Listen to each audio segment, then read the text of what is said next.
Welcome back. I am Pastor Doug. We now continue with part 71 in our series entitled A Survey of Paul's Letter to the Romans. If you are following along with the Bible, turn to Luke chapter 7. Beginning at verse 37, I will be reading through to verse 47 from the New American Standard Bible. Now one of the Pharisees was requesting him to dine with him, and he entered the Pharisee's house and reclined at the table. And there was a woman in the city who was a sinner.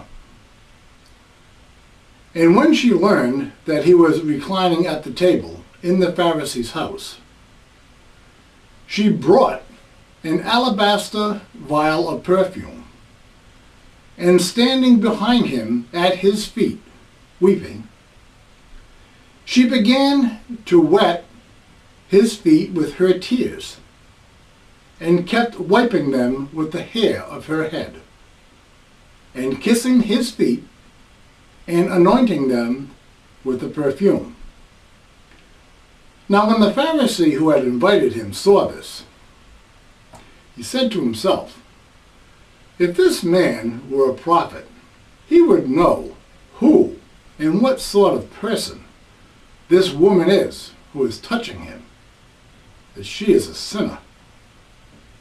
And Jesus said to him, "Simon, I have something to say to you." And he replied, "Say it, teacher." A money lender had two debtors. One owed 500 denarii, the other 50. When they were unable to pay, he graciously forgave them both. So which one of them will love him more? And Simon answered and said, "I suppose the one whom he forgave more."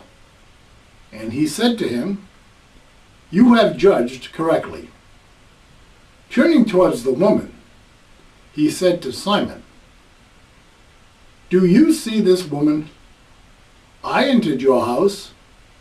You gave me no water for my feet, but she wet my feet with her tears and wiped them with her hair.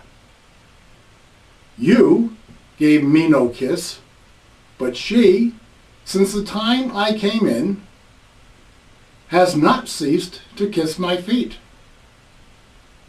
You did not anoint my head with oil, but she anointed my feet with perfume. For this reason I say to you, her sins, which are many, have been forgiven, for she loved much. But he who is forgiven little loves little." We are all sinners and in need of the full grace of God.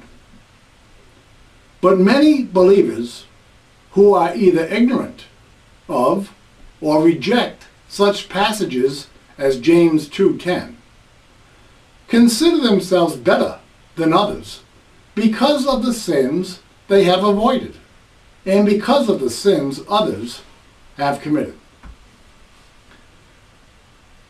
Perhaps if the pews were filled by a few more people like the woman of the street and less like the Pharisee, the church might be more reflective of the love of God and could then truly display a welcome mat at its door.